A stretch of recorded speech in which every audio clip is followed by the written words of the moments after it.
যখন যেটা পাই দিলে তো হইব না দোস্ত। মোবিল বইলা মোবিলই দিতে হইব। মোবিল বইলা টেবিল দিলে তো হইব না। ঠিক মোবিল দিলে ইঞ্জিনে গাছ জমবো না, ক্ষয় হইব না, অতিরিক্ত গরমও হইব না, গাড়িও যখন তখন বয়া থাকবো না। তাইলে এখন থেকে সব ট্রাকে মোবিল ডেলবেগ লেজেন্ডই দিমু।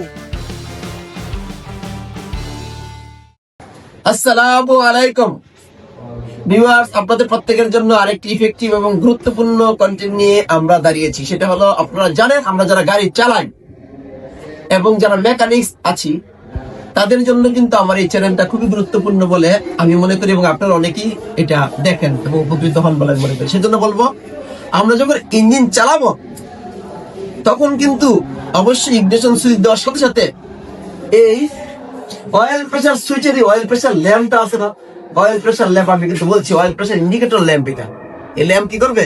জ্বলে উঠবে। কেন জ্বলবে তা আমি দেখাবো। তারপরে ইঞ্জিন যখন স্টার্ট করব তখন সাথে সাথে এই ল্যাম্পটা কি করবে? নিভে যাবে। কিন্তু যখনই ইগনিশন সুইচ অন করার সাথে সাথে যদি এই ল্যাম্প না জ্বলে তাইলে কি সমস্যা? তাহলে বুঝতে হবে হয় ল্যাম্প কাটা, তা না হলে তোমার সিভি পয়েন্ট খারাপ, বা সুইচ খারাপ, বা ফিউজ কেটে গেছে। এগুলোই তো নাকি? এই জিনিসগুলো চেক করা আমাদের মেকানিক্স এর জন্য খুবই গুরুত্বপূর্ণ। তবে যারা ড্রাইভার আছে তাদের জন্য একটাই, সেটা হলো যখন ল্যাম্প জ্বলবে তখন আমরা ইঞ্জিন স্টার্ট করবো। স্টার্ট করার পরে যখন এই ল্যাম্প নিভে যাবে তখন গাড়ি চালাবো, তা না হলে কিন্তু ইঞ্জিনের অয়েল সিস্টেম ঠিক নাই। তারপরে আসি আমরা, এখন যখন ইগনিশন সুইচ অন করি তখন ল্যাম্পটা কেন জ্বলে এটা জানবো আমরা মেকানিক যারা আছিস। সেটা হলো, মনে করেন দেখেন সুইচ অন করার সাথে সাথে ফিউজ যাবে না, যাওয়ার পরে এদিকে যাবে না, যাওয়ার পরে এই যে এখানে যাবে নাকি, যাওয়ার পরে সুইচ পয়েন্ট তখন লাগানো থাকবে না। ইঞ্জিন স্টার্ট না হলে পরে যখন ইঞ্জিনটা বন্ধ থাকবে তখন কিন্তু সুইচ পয়েন্ট এখানে লাগানো থাকে, কন্ট্যাক্ট থাকে নাকি, বুঝছো? কন্ট্যাক্ট থাকে, তখন কি হবে? তখন এই সুইচ অন করার সাথে সাথে এই ল্যাম্পটা জ্বলবে। এটা জানতে হবে কাদের? মেকানিক্স জানতে হবে। তারপরে যখন ইঞ্জিন স্টার্ট করবো না আমরা, স্টার্ট করার সাথে সাথে কি হবে? তখন এই স্টার্ট করার সাথে সাথে তখন এই বাইরের থেকে যে অয়েল যাবে না, বাইরের থেকে অয়েল যাবে তো নাকি, অয়েল পাম্পের মাধ্যমে অয়েল এখানে প্রেসার আসবে নাকি, অয়েলের প্রেসার দিবে। যখন অয়েল প্রেসার দিবে তখন এই ফ্ল্যাক্সিবল পাতা সেটের ভিতরে একটা, ঠিক আছে, ডায়াফ্রামের মতো আছে একটা, কি আছে? ডায়াফ্রামটা কি করবে? তখন উপরে দিকে তো এই পাত্রকে ধাক্কা দিবে, দিলে পরে সি পয়েন্ট কি করবে? খুলে যাবে।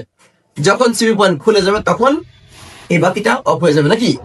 কিন্তু ড্রাইভারদের জন্য বলবো আমি, যখন এই ইঞ্জিন স্টার্ট হওয়ার পরেও এই ল্যাম্প বন্ধ না হয় তাহলে কি হবে? তাহলে বুঝতে হবে অয়েলের পরিমাণ খুবই কম আছে অথবা অয়েল নাই। কারণ অয়েল থাকলে তো প্রেসার দিত নাকি, ঠিক আছে না? আর সার্কিটটা আমরা সবাই বুঝছি কিনা দেখো, সার্কিটটা কিন্তু নেগেটিভ হলো এইটার থেকে এই যে এই পর্যন্ত, ঠিক আছে? কারণ আমাদের বাংলাদেশে এবং বিদেশে অধিকাংশ জায়গায় নেগেটিভ কন্ট্রোল সিস্টেম। কি সিস্টেম? সকল নেগেটিভ কোথায় থাকবে? গাড়ির বডিতে থাকবে। দেখো আমরা ব্যাটারি লাগানোর সাথে সাথে একটা তার সরাসরি বডিতে লাগাই দিছি নাকি। সকল সার্কিটের নেগেটিভ কোথা থেকে? বডিতে থাকে। কথা বুঝছি কিনা? তাহলে এই সার্কিট সম্পর্কে আমরা ভালো করে বুঝতে পারছি কিনা?